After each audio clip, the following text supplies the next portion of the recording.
Kiana Williams, the All-American, climbing the ranks with one of the best players in Stanford history.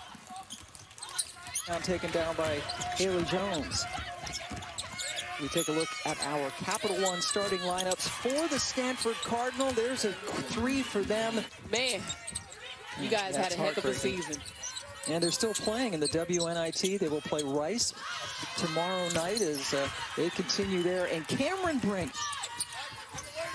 And Utah Valley is in a zone right now, but they don't play a lot of zone defense as Haley Jones with a nice pull. Now Brink.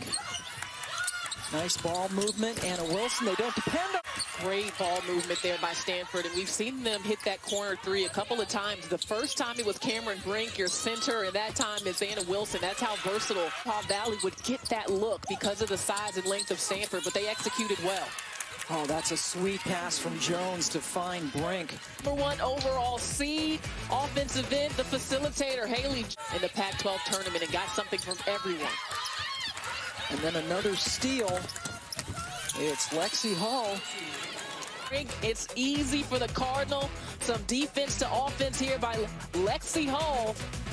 Limited attendance has been allowed in the San Antonio venues for the NCAA tournament. Williams, history. High school about 11 miles from the Alamo Dome at Wagner High School. So she said it feels like her worlds are colliding. And, oh, Fran didn't have enough space there. They're representing. Absolutely. They have a big cutout of Kiana's head as well. Yeah, I didn't see the cutout. And speaking of the NIT, we are cheering for Cal Baptist. Nothing against Rice, but when you go undefeated, you should win some kind of championship. Luxury.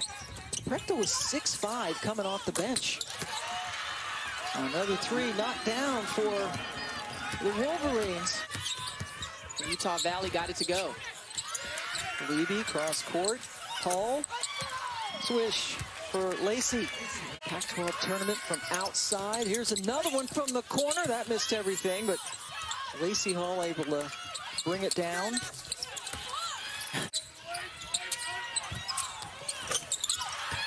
Kiana Williams has 3 threes. Pam, I thought what was interesting about Coach Vanderveer's comments, and we'll get back to that in a moment, but they came out after our Holly Rose did a great interview with Lynn Holmes, to see the disappointment in her players.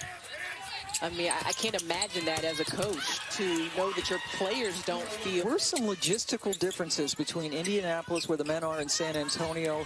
There was every intention, Holly Rose reported and told us, of another 3. That time, Anna Wolverines. Beliebe comes up with the rebound, quickly gets it up to Wilson.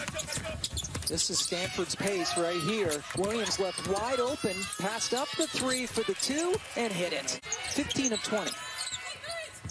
That would be good from 2-point range. Brink fouled, yes. You're going to get a couple of fouls called on you every game that should not be called, and so she has to be really concerned with the other 3 and not fouling out. That's a 3. Utah Valley has been in a zone, showing some man as well. And a man now doubling on the post, and nice pass. Whoa. Beautiful, right into the hands of Hall, who made a good cut. Tennessee Lady Vols. But going back to Caitlin Clark, she's going to meet Ryan Howard. What do you think the scoring's going to be like in that one? Alyssa Jerome, who was in, a senior from Toronto. And then another 3 to pile it on with their outside shooting. Stanford inside, nice. Josie Williams. Yeah, good job by Josie Williams on that finish.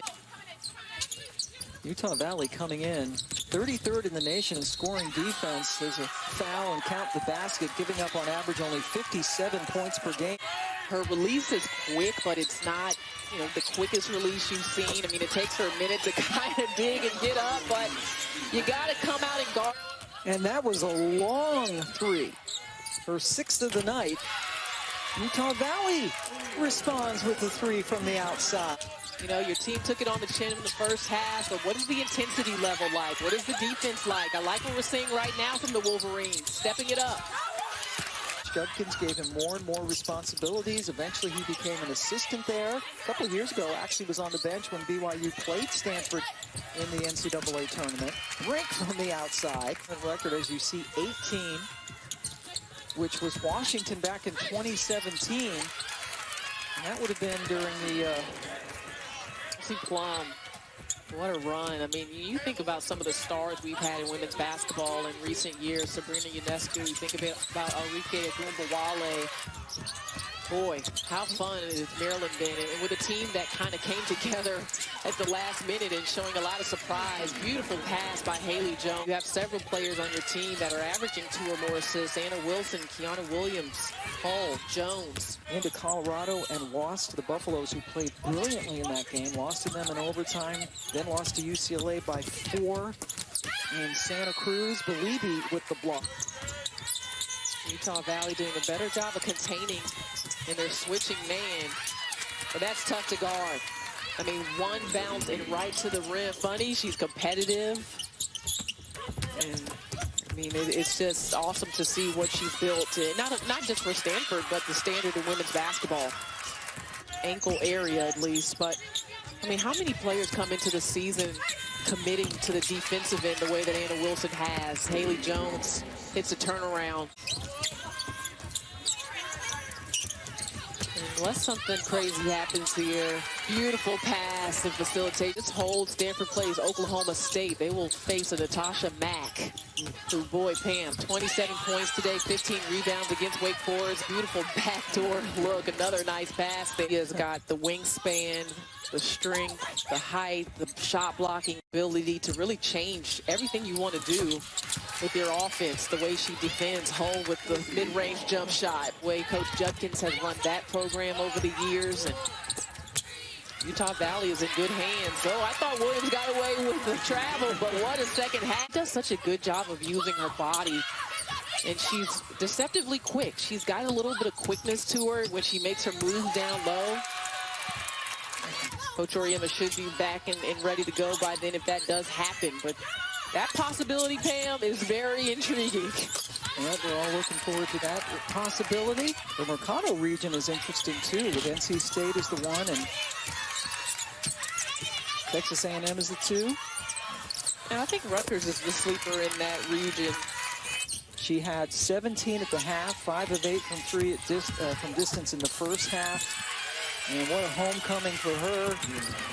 I'm going to tell people that they got to play against a pretty darn good Stanford team, too. Absolutely. Stanford team that could go all the way. We've got some games to play, but they're looking good to start.